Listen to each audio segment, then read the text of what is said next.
ese ujya ureba filime ukumva isa n'ukuri ku buryo wibaza uti ibintu babikoze gute?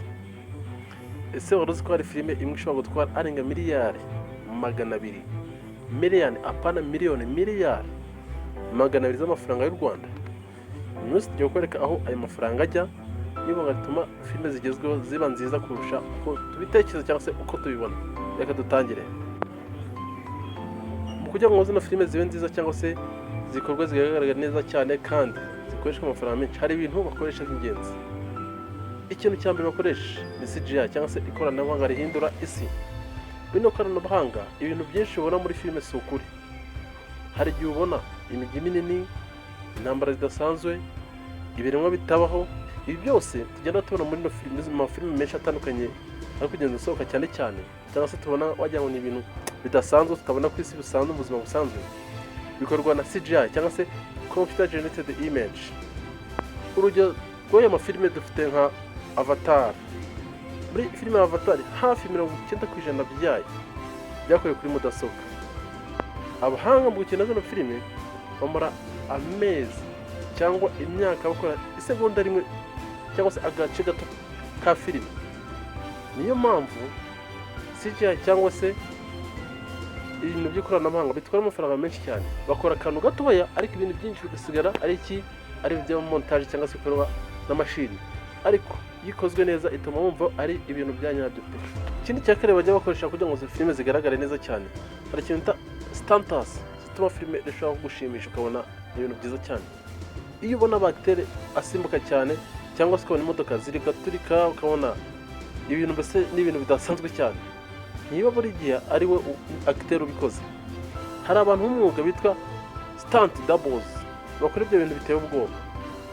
Ukabona acteur asimbutse, mu by'ukuri nyine berekana ko ariko ari undi muntu byibura bagerageje gukoresha wa muntu nyine ufata risk ya danger. Kubera iyi risk biri hejuru yo gukora ibintu bidasanzwe cyane cyane, abo bantu bishyurwa amafaranga menshi cyane kandi hakoreshwa n'ibikoresho by'umutekano bihenze.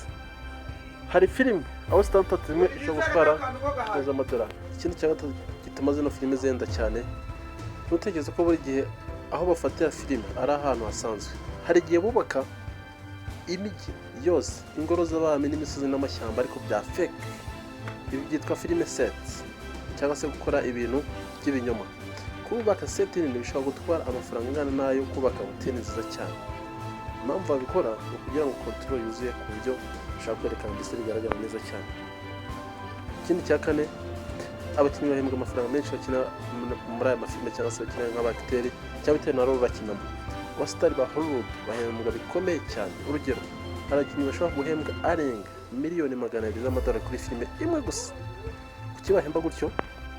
Kubera ko izina ryabo rikurura abantu benshi muri sinema. Iyo hari abasitari, hari nk'umusitari ukunzwe cyangwa se uzwi cyane, filime ishobora kwinjiza za miliyari ikaziguba cyane cyane. Impamvu ya gatanu filime zikunda guhenda cyane mu buryo abantu batatekerezaga ni marketing. Marketing itwara amafaranga menshi kurusha uko wabyibwira pe. Usanga bihenze cyane. Ibi bintu abantu benshi ntabwo babizi. Kwamamaza filime ishobora gutwara amafaranga menshi cyane cyangwa se arenze ayo kuyikora. Ni ibintu bikomeye cyane. Urugero nk'amatrailer, posters, amazi cyangwa se amatangazo ku mateleviziyo no kuri za internet n'ama-interview y'abakinnyi. Byose bituma isi yose imenya ko filime igiye gusohoka ikamamara cyane. None se muri ibi byose tumenye ni iki kintu cyagutanga cyangwa cyakutunguye? Ama-CGI amafaranga ahembwa cyane cyangwa set zubakwa? Andika igitekerezo cyawe muri comment, kandi niba ukunda kumenya amabanga kuri filime n'ibintu bitangaje byo muri sinema, kandi subscribe, share na like, ubundi tugende uburyohe gusa. Murakoze cyane.